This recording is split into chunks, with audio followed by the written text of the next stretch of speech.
Adventure 1 of the Return of Sherlock Holmes by Sir Arthur Conan Doyle. The Adventure of the Empty House. It was in the spring of the year 1894 that all London was interested, and the fashionable world dismayed, by the murder of the Honourable Ronald Adair under most unusual and inexplicable circumstances. The public has already learned those particulars of the crime which came out in the police investigation, but a good deal was suppressed upon that occasion, since the case for the prosecution was so overwhelmingly strong that it was not necessary to bring forward all the facts. Only now, at the end of nearly 10 years, am I allowed to supply those missing links which make up the whole of that remarkable chain. The crime was of interest in itself, but that interest was as nothing to me compared to the inconceivable sequel which afforded me the greatest shock and surprise of any event in my adventurous life. Even now, after this long interval, I find myself thrilling as I think of it, and feeling once more that sudden flood of joy, amazement, and incredulity which utterly submerged my mind. Let me say to that public which has shown some interest in those glimpses which I have occasionally given them of the thoughts and actions of a very remarkable man, that they are not to blame me if I have not shared my knowledge with them, for I should have considered it my first duty to do so, had I not been barred by a positive prohibition from his own lips, which was only withdrawn upon the 3rd of last month. It can be imagined that my close intimacy with Sherlock Holmes had interested me deeply in crime, and that after his disappearance I never failed to read with care the various problems which came before the public, and I even attempted more than once, for my own private satisfaction, to employ his methods in their solution, though with indifferent success. There was none, however, which appealed to me like this tragedy of Ronald Adair. As I read the evidence at the inquest, which led up to a verdict of wilful murder against some person or persons unknown, I realized more clearly than I had ever done the loss which the community had sustained by the death of Sherlock Holmes. There were points about this strange business which would, I was sure, have specially appealed to him, and the efforts of the police would have been supplemented, or more probably anticipated, by the trained observation and the alert mind of the first criminal agent in Europe. All day, as I drove upon my round, I turned over the case in my mind, and found no explanation which appeared to me to be adequate. At the risk of telling a twice-told tale, I will recapitulate the facts as they were known to the public at the conclusion of the inquest. The Honourable Ronald Adair was the second son of the Earl of Maynooth, at that time governor of one of the Australian colonies. Adair's mother had returned from Australia to undergo the operation for cataract, and she, her son Ronald, and her daughter Hilda were living together at 427 Park Lane. The youth moved in the best society, had, so far as was known, no enemies and no particular vices. He had been engaged to Miss Edith Woodley of Carstairs, but the engagement had been broken off by mutual consent some months before, and there was no sign that it had left any very profound feeling behind it. For the rest, the man's life moved in a narrow and conventional circle, for his habits were quiet and his nature unemotional. Yet it was upon this easy-going young aristocrat that death came, in most strange and unexpected form, between the hours of 10 and 11:20 on the night of March 30th, 1894. Ronald Adair was fond of cards, playing continually, but never for such stakes as would hurt him. He was a member of the Baldwin, the Cavendish, and the Bagatelle card clubs. It was shown that after dinner on the day of his death he had played a rubber of whist at the latter club. He had also played there in the afternoon. The evidence of those who had played with him, Mr. Murray, Sir John Hardy, and Colonel Moran, showed that the game was whist and that there was a fairly equal fall of the cards. Adair might have lost £5, but not more. His fortune was a considerable one, and such a loss could not in any way affect him. He had played nearly every day at one club or other, but he was a cautious player and usually rose a winner. It came out in evidence that in partnership with Colonel Moran he had actually won as much as £420 in a sitting some weeks before from Godfrey Milner and Lord Balmoral. So much for his recent history as it came out at the inquest. On the evening of the crime he returned from the club exactly at 10. His mother and sister were out spending the evening with a relation. The servant deposed that she heard him enter the front room on the second floor, generally used as his sitting room. She had lit a fire there, and as it smoked she had opened the window. No sound was heard from the room until 11:20, the hour of the return of Lady Maynooth and her daughter. Desiring to say good night, she attempted to enter her son's room. The door was locked on the inside, and no answer could be got to their cries and knocking. Help was obtained and the door forced. The unfortunate young man was found lying near the table. His head had been horribly mutilated by an expanding revolver bullet, but no weapon of any sort was to be found in the room. On the table lay 2 banknotes for £10 each and £17 10 in silver and gold, the money arranged in little piles of varying amount. There were some figures also upon a sheet of paper, with the names of some club friends opposite to them, from which it was conjectured that before his death he was endeavouring to make out his losses or winnings at cards. A minute examination of the circumstances served only to make the case more complex. In the first place, no reason could be given why the young man should have fastened the door upon the inside. There was the possibility that the murderer had done this, and had afterwards escaped by the window. The drop was at least 20 feet, however, and a bed of crocuses in full bloom lay beneath. Neither the flowers nor the earth showed any sign of having been disturbed, nor were there any marks upon the narrow strip of grass which separated the house from the road. Apparently, therefore, it was the young man himself who had fastened the door. But how did he come by his death? No one could have climbed up to the window without leaving traces. Suppose a man had fired through the window, he would indeed be a remarkable shot who could with a revolver inflict so deadly a wound. Again, Park Lane is a frequented thoroughfare. There's a cab stand within 100 yards of the house. No one had heard a shot, and yet there was the dead man, and there the revolver bullet, which had mushroomed out, as soft-nosed bullets will, and so inflicted a wound which must have caused instantaneous death. Such were the circumstances of the Park Lane mystery, which were further complicated by entire absence of motive, since, as I have said, young Adair was not known to have any enemy, and no attempt had been made to remove the money or valuables in the room. All day I turned these facts over in my mind, endeavouring to hit upon some theory which could reconcile them all, and to find that line of least resistance which my poor friend had declared to be the starting point of every investigation. I confess that I made little progress. In the evening I strolled across the park and found myself about 6 o'clock at the Oxford Street end of Park Lane. A group of loafers upon the pavements, all staring up at a particular window, directed me to the house which I had come to see. A tall, thin man with coloured glasses, whom I strongly suspected of being a plain-clothes detective, was pointing out some theory of his own, while the others crowded round to listen to what he said. I got as near him as I could, but his observations seemed to me to be absurd, so I withdrew again in some disgust.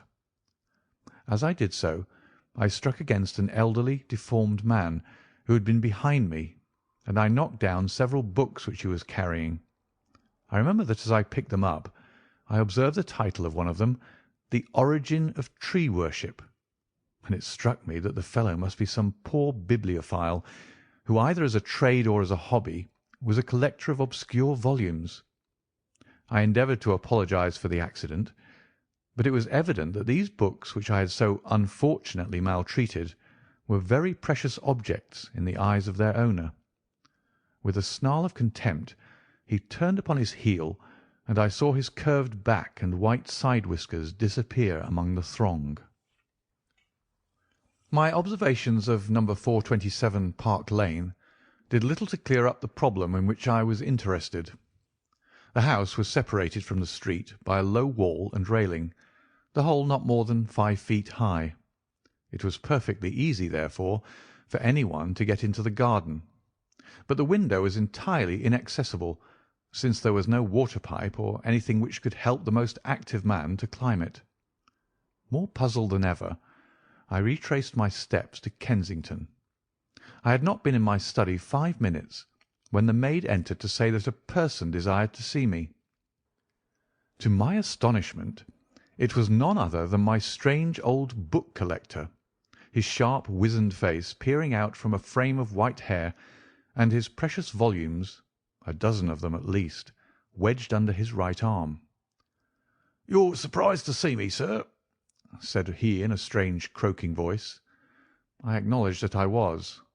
"Well, I have a conscience, sir, and when I chanced to see you go into this house, as I came hobbling after you, I thought to myself, I'd just step in and see what kind of gentleman, and tell him that if I was a bit gruff in my manner, that there was not any harm meant, and that I am much obliged to him for picking up my books." "You make too much of a trifle," said I. "May I ask how you knew who I was?" "Well, sir, it isn't too great a liberty. I am a neighbour of yours, for you'll find my little bookshop at the corner of Church Street, and very happy to see you, I am sure. Maybe you collect yourself, sir. Here's British Birds and Catullus and the Holy War. A bargain, every one of them. With 5 volumes you could just fill that gap on that second shelf. It looks untidy, does it not, sir?" I moved my head to look at the cabinet behind me. When I turned again, Sherlock Holmes was standing smiling at me across my study table. I rose to my feet, stared at him for some seconds in utter amazement, and then it appears that I must have fainted, for the first and the last time in my life. Certainly a grey mist swirled before my eyes, and when it cleared I found my collar ends undone and the tingling aftertaste of brandy upon my lips. Holmes was bending over my chair, his flask in his hand. "My dear Watson," said the well-remembered voice, "I owe you 1,000 apologies. I had no idea that you would be so affected." I gripped him by the arms. "Holmes," I cried, "is it really you? Can it indeed be that you are alive? Is it possible that you succeeded in climbing out of that awful abyss?" "Wait a moment," said he. "Are you sure that you are really fit to discuss things? I have given you a serious shock by my unnecessarily dramatic reappearance." "I'm all right, but indeed, Holmes, I can hardly believe my eyes. Good heavens, to think that you of all men should be standing in my study." Again I gripped him by the sleeve and felt the thin, sinewy arm beneath it. "Well, you're not a spirit, anyhow," said I. "My dear chap, I'm overjoyed to see you. Sit down and tell me how you came alive out of that dreadful chasm." He sat opposite to me and lit a cigarette in his old, nonchalant manner. He was dressed in the seedy frock-coat of the book merchant, but the rest of that individual lay in a pile of white hair and old books upon the table. Holmes looked even thinner and keener than of old, but there was a dead white tinge in his aquiline face which told me that his life recently had not been a healthy one. "I am glad to stretch myself, Watson," said he. "It is no joke when a tall man has to take a foot off his stature for several hours on end. Now, my dear fellow, in the matter of these explanations we have, if I may ask for your cooperation, a hard and dangerous night's work in front of us. Perhaps it would be better if I gave you an account of the whole situation when that work is finished." "I am full of curiosity. I should much prefer to hear it now." "You will come with me to-night?" "When you like and where you like." "This is indeed like the old days. We shall have time for a mouthful of dinner before we need go. Well, then, about that chasm. I had no serious difficulty in getting out of it, for the very simple reason that I never was in it." "You never were in it?" "No, Watson, I never was in it. My note to you was absolutely genuine. I had little doubt that I had come to the end of my career when I perceived the somewhat sinister figure of the late Professor Moriarty standing upon the narrow pathway which led to safety. I read an inexorable purpose in his grey eyes. I exchanged some remarks with him, therefore, and obtained his courteous permission to write the short note which you afterwards received. I left it with my cigarette box and my stick, and I walked along the pathway, Moriarty still at my heels. When I reached the end, I stood at bay. He drew no weapon, but he rushed at me and threw his long arms around me. He knew that his own game was up, and was only anxious to revenge himself upon me. We tottered together upon the brink of the fall. I have some knowledge, however, of Baritsu, or the Japanese system of wrestling, which has more than once been very useful to me. I slipped through his grip, and he, with a horrible scream, kicked madly for a few seconds and clawed the air with both his hands. But for all his efforts he could not get his balance, and over he went. With my face over the brink, I saw him fall for a long way. Then he struck a rock, bounded off, and splashed into the water. I listened with amazement to this explanation which Holmes delivered between the puffs of his cigarette. "But the tracks!" I cried. "I saw with my own eyes that 2 went down the path and none returned." "It came about in this way. The instant that the Professor had disappeared, it struck me what a really extraordinarily lucky chance fate had placed in my way. I knew that Moriarty was not the only man who had sworn my death. There were at least 3 others whose desire for vengeance upon me would only be increased by the death of their leader. They were all most dangerous men. One or other would certainly get me. On the other hand, if all the world was convinced that I was dead, they would take liberties, these men. They would soon lay themselves open, and sooner or later I could destroy them. Then it would be time for me to announce that I was still in the land of the living.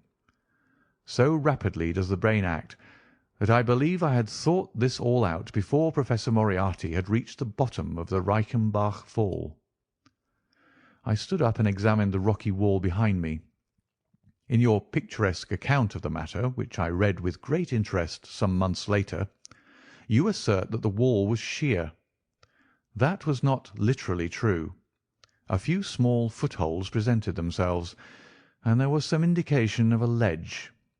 The cliff is so high that to climb it all was an obvious impossibility, and it was equally impossible to make any way along the wet path without leaving some tracks. I might, it is true, have reversed my boots, as I have done on similar occasions, but the sight of 3 sets of tracks in one direction would certainly have suggested a deception. On the whole, then, it was best that I should risk the climb. It was not a pleasant business, Watson. The fall roared beneath me. I am not a fanciful person, but I give you my word that I seemed to hear Moriarty's voice screaming at me out of the abyss. A mistake would have been fatal. More than once, as tufts of grass came out in my hand or my foot slipped in the wet notches of the rock, I thought that I was gone. But I struggled upward, and at last I reached a ledge several feet deep and covered with soft green moss, where I could lie unseen in the most perfect comfort.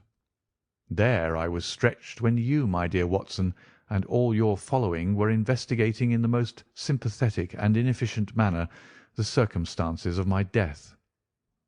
At last, when you had all formed your inevitable and totally erroneous conclusions, you departed for the hotel, and I was left alone. I had imagined that I had reached the end of my adventures, but a very unexpected occurrence showed me that there were surprises still in store for me. A huge rock, falling from above, boomed past me, struck the path, and bounded over into the chasm. For an instant I thought that it was an accident, but a moment later, looking up, I saw a man's head against the darkening sky, and another stone struck the very ledge upon which I was stretched, within a foot of my head. Of course, the meaning of this was obvious. Moriarty had not been alone. A confederate, and even that one glance had told me how dangerous a man that confederate was, had kept guard while the Professor had attacked me. From a distance, unseen by me, he had been a witness of his friend's death and of my escape. He had waited, and then making his way round to the top of the cliff, he had endeavoured to succeed where his comrade had failed. I did not take long to think about it, Watson. Again I saw that grim face look over the cliff, and I knew that it was the precursor of another stone. I scrambled down onto the path. I don't think I could have done it in cold blood. It was 100 times more difficult than getting up. But I had no time to think of the danger, for another stone sang past me as I hung by my hands from the edge of the ledge. Halfway down I slipped, but by the blessing of God I landed torn and bleeding upon the path. I took to my heels, did 10 miles over the mountains in the darkness, and a week later I found myself in Florence, with the certainty that no one in the world knew what had become of me. I had only one confidant, my brother Mycroft. I owe you many apologies, my dear Watson, but it was all important that it should be thought I was dead, and it is quite certain that you would not have written so convincing an account of my unhappy end had you not yourself thought that it was true. Several times during the last 3 years I have taken up my pen to write to you, but always I feared lest your affectionate regard for me should tempt you to some indiscretion which would betray my secret. For that reason I turned away from you this evening when you upset my books, for I was in danger at the time, and any show of surprise and emotion upon your part might have drawn attention to my identity and led to the most deplorable and irreparable results. As to Mycroft, I had to confide in him in order to obtain the money which I needed. The course of events in London did not run so well as I had hoped, for the trial of the Moriarty gang left 2 of its most dangerous members, my own most vindictive enemies, at liberty.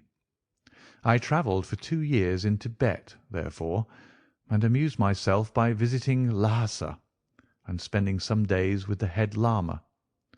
You may have read of the remarkable explorations of a Norwegian named Sigerson, but I am sure that it never occurred to you that you were receiving news of your friend. I then passed through Persia, looked in at Mecca, and paid a short but interesting visit to the Khalifa at Khartoum, the results of which I have communicated to the Foreign Office.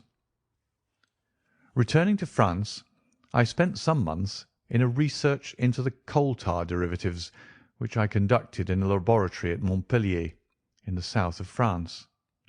Having concluded this to my satisfaction, and learning that only one of my enemies was now left in London, I was about to return when my movements were hastened by the news of this very remarkable Park Lane mystery, which not only appealed to me by its own merits, but which seemed to offer some most peculiar personal opportunities. I came over at once to London, called in my own person at Baker Street, threw Mrs. Hudson into violent hysterics, and found that Mycroft had preserved my rooms and my papers exactly as they had always been. So it was, my dear Watson, that at 2 o'clock to-day I found myself in my old armchair in my own old room, and only wishing that I could have seen my old friend Watson in the other chair which he had so often adorned.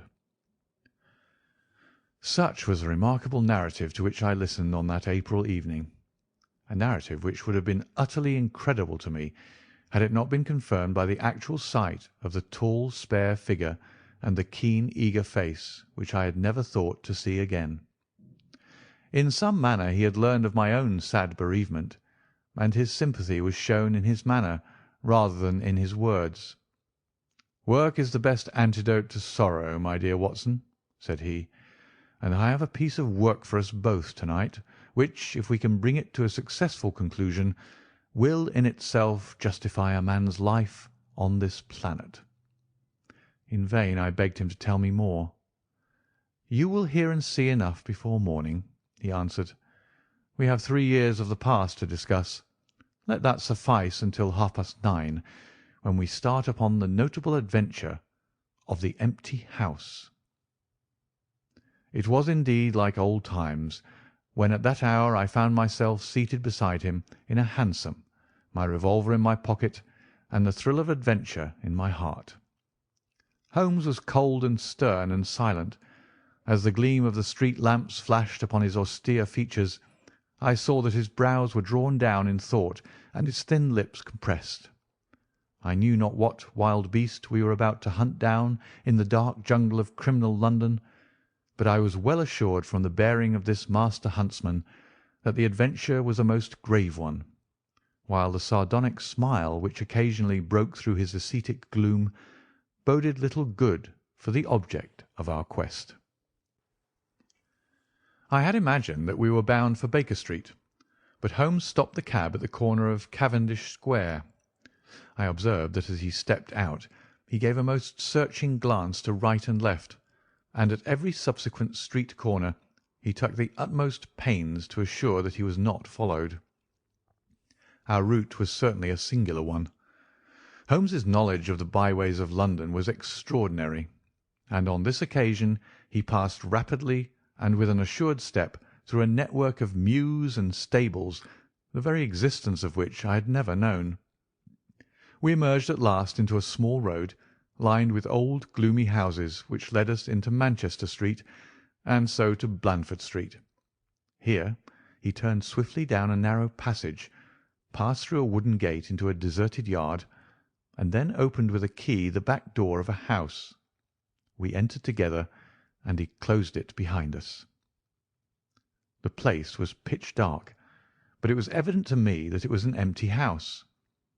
Our feet creaked and crackled over the bare planking, and my outstretched hand touched a wall from which the paper was hanging in ribbons. Holmes's cold, thin fingers closed round my wrist and led me forward down a long hall until I dimly saw the murky fanlight over the door. Here Holmes turned suddenly to the right, and we found ourselves in a large, square, empty room, heavily shadowed in the corners, but faintly lit in the centre from the lights of the street beyond. There was no lamp near, and the window was thick with dust, so that we could only just discern each other's figures within. My companion put his hand upon my shoulder and his lips close to my ear. "Do you know where we are?" he whispered. "Surely that is Baker Street," I answered, staring through the dim window. "Exactly.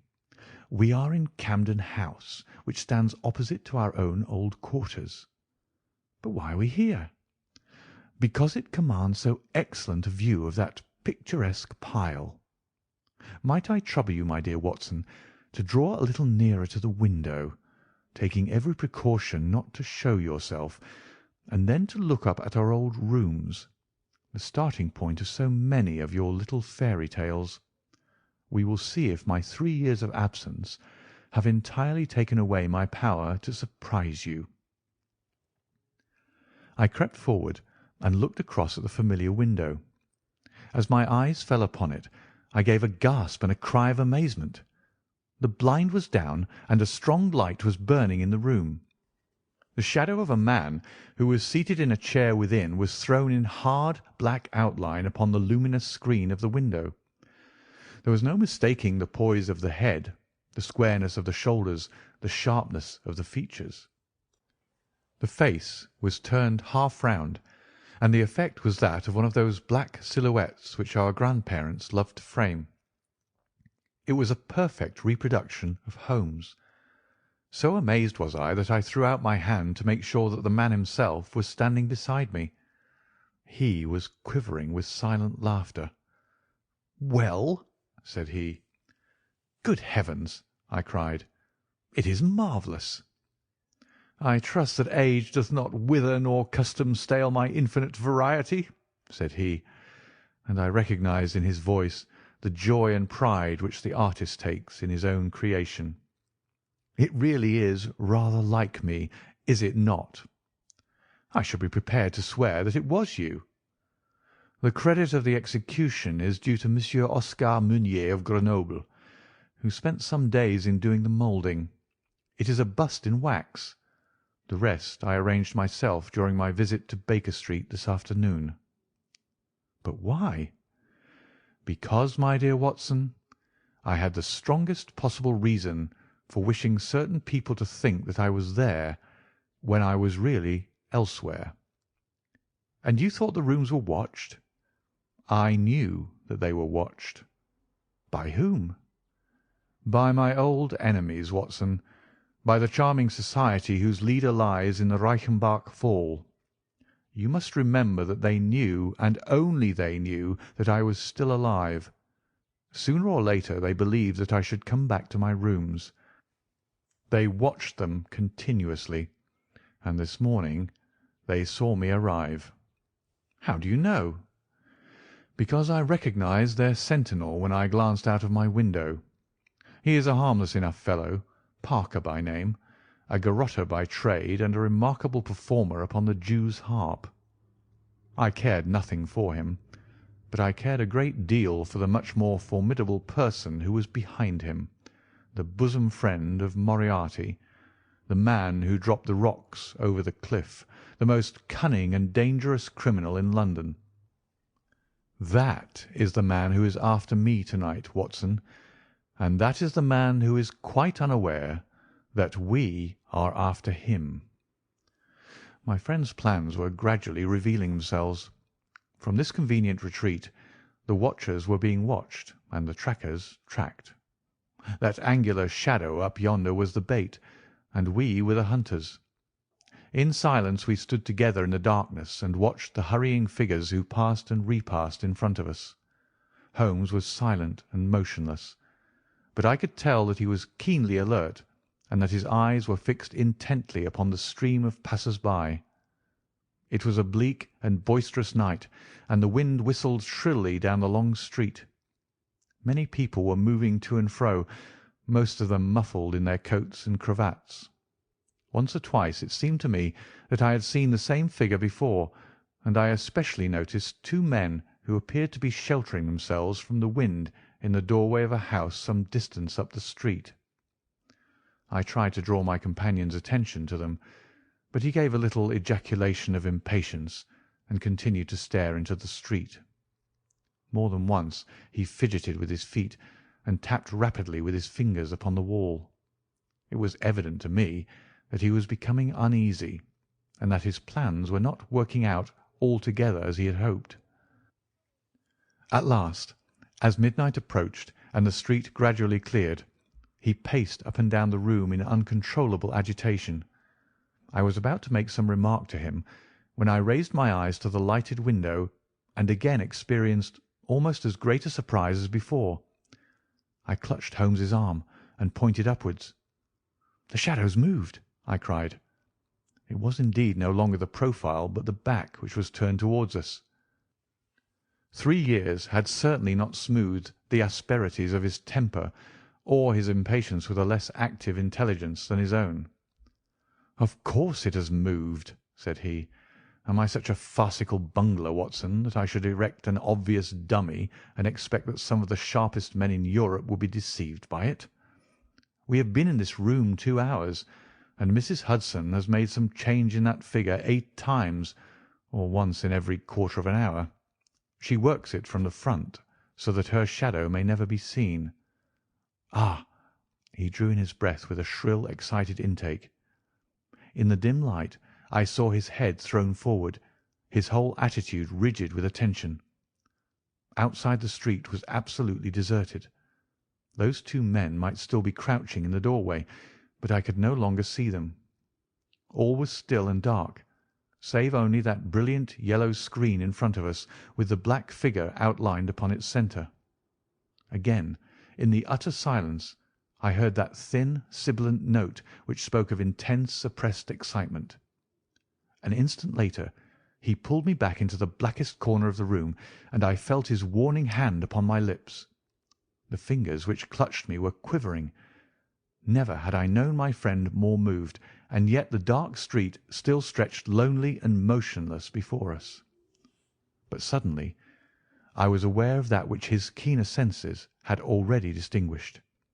A low, stealthy sound came to my ears, not from the direction of Baker Street, but from the back of the very house in which we lay concealed. A door opened and shut. An instant later steps crept down the passage, steps which were meant to be silent, but which reverberated harshly through the empty house.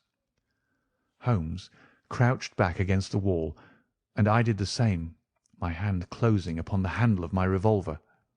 Peering through the gloom, I saw the vague outline of a man, a shade blacker than the blackness of the open door. He stood for an instant, and then he crept forward, crouching, menacing, into the room. He was within 3 yards of us, this sinister figure, and I had braced myself to meet his spring before I realized that he had no idea of our presence.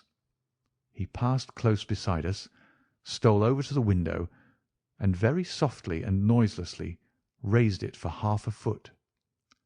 As he sank to the level of this opening, the light of the street, no longer dimmed by the dusty glass, fell full upon his face. The man seemed to be beside himself with excitement.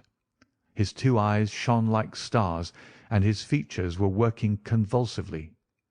He was an elderly man, with a thin, projecting nose, a high, bald forehead, and a huge, grizzled moustache. An opera hat was pushed to the back of his head, and an evening dress shirt front gleamed out through his open overcoat. His face was gaunt and swarthy, scored with deep, savage lines. In his hand he carried what appeared to be a stick, but as he laid it down upon the floor it gave a metallic clang. Then from the pocket of his overcoat he drew a bulky object, and he busied himself in some task which ended with a loud, sharp click, as if a spring or bolt had fallen into its place.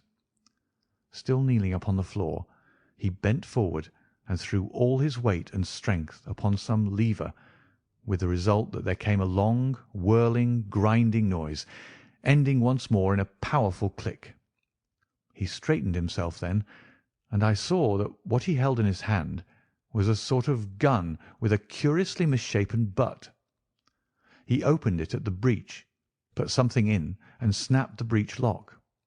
Then, crouching down, he rested the end of the barrel upon the ledge of the open window, and I saw his long moustache droop over the stock, and his eye gleam as it peered along the sights.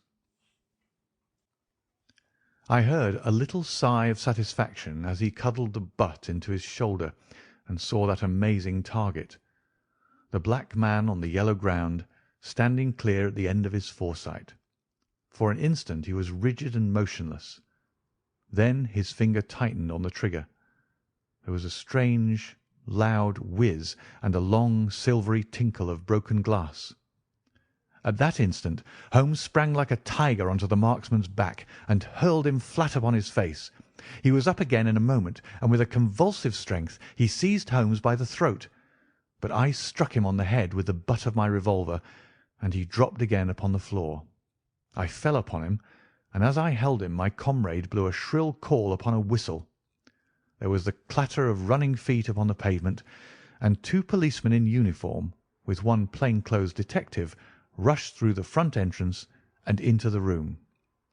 "That you, Lestrade?" said Holmes. "Yes, Mr. Holmes. I took the job myself. It's good to see you back in London, sir." "I think you want a little unofficial help. 3 undetected murders in 1 year won't do, Lestrade.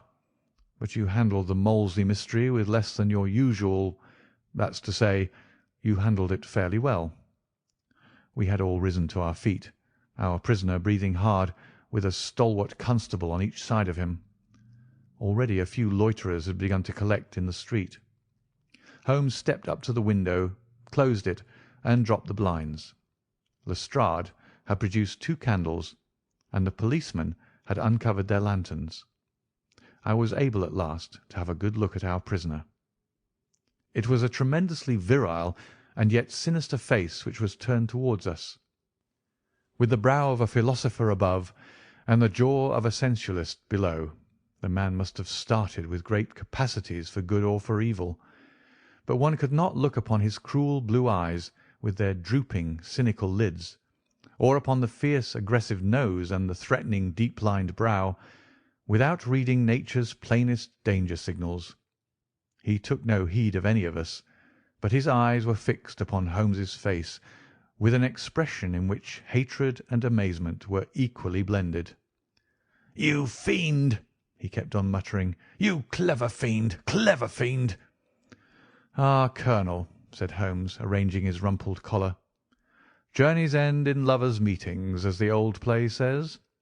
I don't think I have had the pleasure of seeing you since you favoured me with those attentions as I lay on the ledge above the Reichenbach Fall." The colonel still stared at my friend like a man in a trance. "You cunning, cunning fiend!" was all that he could say.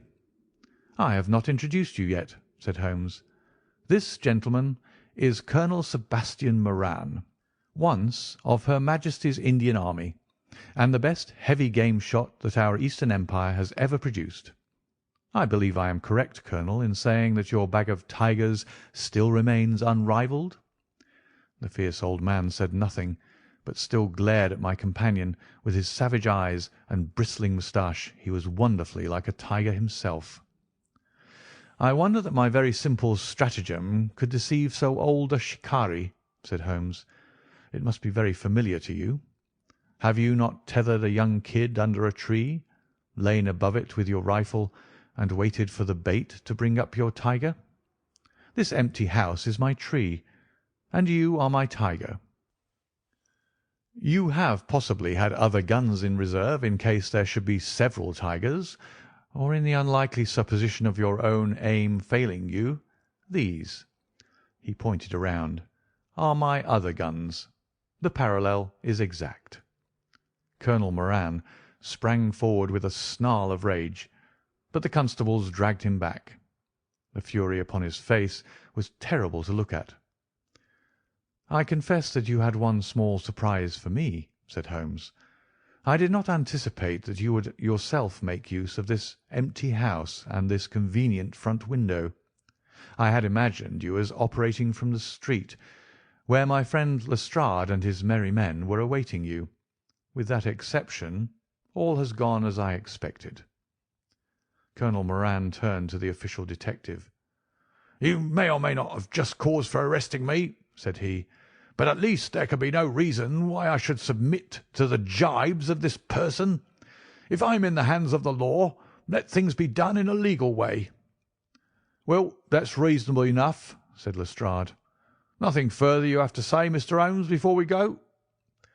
Holmes had picked up the powerful air gun from the floor and was examining its mechanism. "An admirable and unique weapon," said he, "noiseless and of tremendous power. I knew von Herder, the blind German mechanic who constructed it to the order of the late Professor Moriarty. For years I have been aware of its existence, though I have never before had the opportunity of handling it. I commend it very specially to your attention, Lestrade, and also the bullets which fit it." "You can trust us to look after that, Mr. Holmes," said Lestrade, as the whole party moved toward the door. "Anything further to say?" "Only to ask what charge you intend to prefer." "What charge, sir?" "Why, of course, the attempted murder of Mr. Sherlock Holmes." "Not so, Lestrade. I do not propose to appear in the matter at all. To you, and to you only, belongs the credit of the remarkable arrest which you have effected. Yes, Lestrade, I congratulate you. With your usual happy mixture of cunning and audacity, you have got him." "Got him? Got whom, Mr. Holmes?" "The man that the whole force has been seeking in vain. Colonel Sebastian Moran, who shot the Honourable Ronald Adair with an expanding bullet from an air gun through the open window of the second-floor front of No. 427 Park Lane, upon the 30th of last month. That's the charge, Lestrade. And now, Watson, if you can endure the draught from a broken window, I think that half an hour in my study over a cigar may afford you some profitable amusement." Our old chambers had been left unchanged through the supervision of Mycroft Holmes and the immediate care of Mrs. Hudson. As I entered, I saw, it is true, an unwonted tidiness, but the old landmarks were all in their place. There were the chemical corner and the acid-stained, deal-topped table. There upon a shelf was the row of formidable scrap-books and books of reference which many of our fellow citizens would have been so glad to burn. The diagrams, the violin case, and the pipe-rack, even the Persian slipper which contained the tobacco, all met my eyes as I glanced around me. There were two occupants of the room, one Mrs. Hudson, who beamed upon us both as we entered, the other the strange dummy which had played so important a part in the evening's adventures. It was a wax-coloured model of my friend, so admirably done that it was a perfect facsimile. It stood on a small pedestal table with an old dressing-gown of Holmes's so draped around it that the illusion from the street was absolutely perfect. "I hope you observed all precautions, Mrs. Hudson," said Holmes. "I went to it on my knees, sir, just as you told me." "Excellent. You carried the thing out very well. Did you observe where the bullet went?" "Yes, sir. I'm afraid it has spoilt your beautiful bust, for it passed right through the head and flattened itself on the wall. I picked it up from the carpet. Here it is." Holmes held it out to me. "A soft revolver bullet, as you perceive, Watson. There's genius in that, for who would expect to find such a thing fired from an air gun? All right, Mrs. Hudson, I am much obliged for your assistance. And now, Watson, let me see you in your old seat once more, for there are several points which I should like to discuss with you." He had thrown off the seedy frock-coat, and now he was the Holmes of old in the mouse-coloured dressing-gown which he took from his effigy. "The old shikari's nerves have not lost their steadiness, nor his eyes their keenness," said he with a laugh as he inspected the shattered forehead of his bust. "Plumb in the middle of the back of the head and smack through the brain. He was the best shot in India, and I expect that there are few better in London. Have you heard the name?" "No, I have not." "Well, well, such is fame. But then, if I remember right, you had not heard the name of Professor James Moriarty, who had one of the great brains of the century. Just give me down my index of biographies from the shelf." He turned over the pages lazily, leaning back in his chair and blowing great clouds from his cigar. "My collection of M's is a fine one," said he. "Moriarty himself is enough to make any letter illustrious. And here is Morgan the poisoner, and Merridew of abominable memory, and Matthews, who knocked out my left canine in the waiting-room at Charing Cross, and finally there is our friend to-night." He handed over the book, and I read: "Moran, Sebastian, Colonel, unemployed, formerly 1st Bangalore Pioneers, born London 1840, son of Sir Augustus Moran, C.B., once British Minister to Persia, educated Eton and Oxford, served in Jawaki campaign, Afghan campaign, Charasiab dispatches, Sherpur, and Kabul. Author of Heavy Game of the Western Himalayas, 1881, 3 Months in the Jungle, 1884. Address, Conduit Street. Clubs, the Anglo-Indian, the Tankerville, the Bagatelle Card Club." On the margin was written, in Holmes's precise hand, "The second most dangerous man in London." "This is astonishing," said I, as I handed back the volume. "The man's career is that of an honourable soldier." "It is true," Holmes answered. "Up to a certain point he did well. He was always a man of iron nerve, and the story is still told in India how he crawled down a drain after a wounded man-eating tiger. There are some trees, Watson, which grow to a certain height and then suddenly develop some unsightly eccentricity. You will see it often in humans. I have a theory that the individual represents in his development the whole procession of his ancestors, and that such a sudden turn to good or evil stands for some strong influence which came into the line of his pedigree. The person becomes, as it were, the epitome of the history of his own family. It is surely rather fanciful. Well, I don't insist upon it. Whatever the cause, Colonel Moran began to go wrong. Without any open scandal, he still made India too hot to hold him. He retired, came to London, and again acquired an evil name.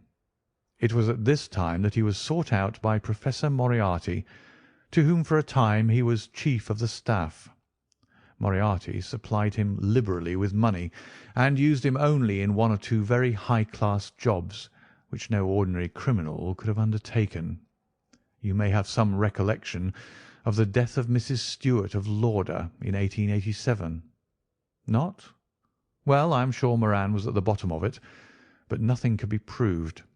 So cleverly was the colonel concealed that even when the Moriarty gang was broken up, we could not incriminate him. You remember at that date when I called upon you in your rooms, how I put up the shutters for fear of air guns? No doubt you thought me fanciful. I knew exactly what I was doing, for I knew of the existence of this remarkable gun, and I knew also that one of the best shots in the world would be behind it. When we were in Switzerland, he followed us with Moriarty, and it was undoubtedly he who gave me that evil 5 minutes on the Reichenbach ledge. You may think that I read the papers with some attention during my sojourn in France, on the lookout for any chance of laying him by the heels. So long as he was free in London, my life would really not have been worth living. Night and day the shadow would have been over me, and sooner or later his chance must have come. What could I do? I could not shoot him at sight, or I should myself be in the dock. There was no use appealing to a magistrate. They cannot interfere on the strength of what would appear to them to be a wild suspicion. So I could do nothing but I watched the criminal news, knowing that sooner or later I should get him. Then came the death of this Ronald Adair. My chance had come at last. Knowing what I did, was it not certain that Colonel Moran had done it? He had played cards with the lad. He had followed him home from the club. He had shot him through the open window. There was not a doubt of it. The bullets alone are enough to put his head in a noose. I came over at once. I was seen by the sentinel who would, I knew, direct the colonel's attention to my presence. He could not fail to connect my sudden return with his crime, and to be terribly alarmed. I was sure that he would make an attempt to get me out of the way at once, and would bring round his murderous weapon for that purpose. I left him an excellent mark in the window, and, having warned the police that they might be needed— by the way, Watson, you spotted their presence in that doorway with unerring accuracy— I took up what seemed to me to be a judicious post for observation, never dreaming that he would choose the same spot for his attack. Now, my dear Watson, does anything remain for me to explain? Yes, said I. You have not made it clear what was Colonel Moran's motive in murdering the Honourable Ronald Adair. Ah, my dear Watson, there we come into those realms of conjecture where the most logical mind may be at fault. Each may form his own hypothesis upon the present evidence, and yours is as likely to be correct as mine. You have formed one, then? I think that it is not difficult to explain the facts. It came out in evidence that Colonel Moran and young Adair had between them won a considerable amount of money. Now, Moran undoubtedly played foul. Of that I have long been aware. I believe that on the day of the murder Adair had discovered that Moran was cheating. Very likely he had spoken to him privately, and had threatened to expose him unless he voluntarily resigned his membership of the club and promised not to play cards again. It is unlikely that a youngster like Adair would at once make a hideous scandal by exposing a well-known man so much older than himself. Probably he acted as I suggest. The exclusion from his clubs would mean ruin to Moran, who lived by his ill-gotten card gains. He therefore murdered Adair, who at the time was endeavouring to work out how much money he should himself return, since he could not profit by his partner's foul play. He locked the door lest the ladies should surprise him and insist upon knowing what he was doing with these names and coins. Will it pass? I have no doubt that you have hit upon the truth. It will be verified or disproved at the trial.